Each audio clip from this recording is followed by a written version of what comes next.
Mort du DJ Kavinsky, né à Barbès, élevé en banlieue, le confidence rare du DJ sur sa vie privée. Ce mardi, le DJ Kavinsky a été retrouvé mort à son domicile parisien. Artiste plutôt discret, il s'était livré à cœur ouvert sur son enfance et son parcours auprès de nos confrères du Parisien. Le monde de la musique électro a le cœur lourd. Célèbre pour son morceau Nicole, le DJ Kavinsky est décédé à l'âge de 50 ans. Une triste nouvelle annoncée par nos confrères du Parisien. Ce mercredi, selon les informations, le corps sans vie de l'artiste a été retrouvé à son domicile dans le 18e arrondissement parisien. La veille au soir, inquiet de plus avoir de ces nouvelles, l'un de ses voisins aurait donné l'alerte alors que la piste d'un accident vasculaire cérébral serait privilégiée, comme la rapporte le Figaro. Alors, aucun élément suspect n'a été découvert pour le moment, bien que mondialement connu grâce à ses nombreux succès.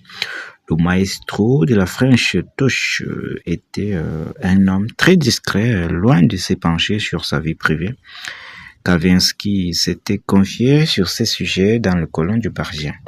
Vincent Belordier, de son vrai nom, était ainsi revenu sur son enfance de banlieusard. Je suis né à Barbès, à l'hôpital Lariboisière, où ma mère travaillait comme infirmière. Je ne suis pas né avec une cuillère en argent dans la bouche, avait-il révélé. Avant d'en dire plus sur le membre de sa famille, je suis l'aîné de 3 enfants. Mon père vendait de photocopieuses et des chaussettes. J'ai d'abord vécu auprès Saint-Gervais sur la place du marché lorsque ses parents ont divorcé. Kavinsky a aménagé avec sa mère à Pantin, une période qui n'a pas été de plus facile. Elle a fait tout le boulot et moi je faisais de petites conneries, avait-il indiqué. Après 2 années compliquées, la roue a fini par tourner. Alors lycéen, son ami Quentin Dupieux, musicien connu sous le nom de Monsieur Oiseau, lui qui a proposé de tourner dans l'un de ses clips en 2004, et celui qui est aussi réalisateur, lui a offert un ordinateur avec un logiciel de musique. Je n'avais jamais fait de musique, mais de potes m'ont aidé à l'utiliser. J'ai commencé à faire ma tambouille. J'ai réalisé le titre Testarossa en 2005. J'ai envoyé à Marc Tessier du Croix, patron du label Record Makers, et alors manager au temple du groupe Earth, qui l'a trouvé barré et baroque, avait raconté celui qui avait été livreur de pizzas autant pour moi avant de se lancer dans la voie artistique, le début d'une carrière prometteuse. Repéré par le Daft Punk, Kavinsky n'a pas tardé à faire ses premiers sur scène aux États-Unis, en Australie, mais aussi au Japon.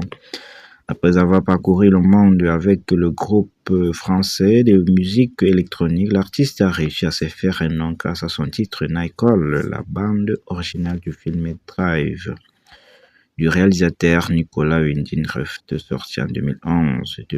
C'était plus plaisant qu'écrasant. C'est génial tout ce qui m'est arrivé avec ce titre.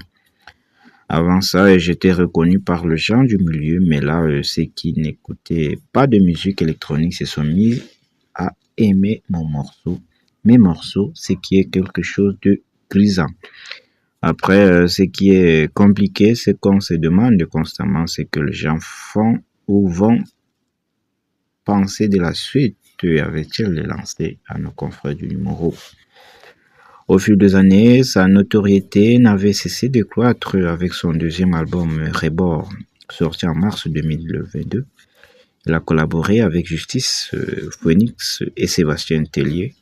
Consécration ultime, Kavinsky a enflammé la cérémonie de clôture des Jeux Olympiques de Paris en 2024 en compagnie d'Angèle au Stade de France, un souvenir qui restera un temps fort de son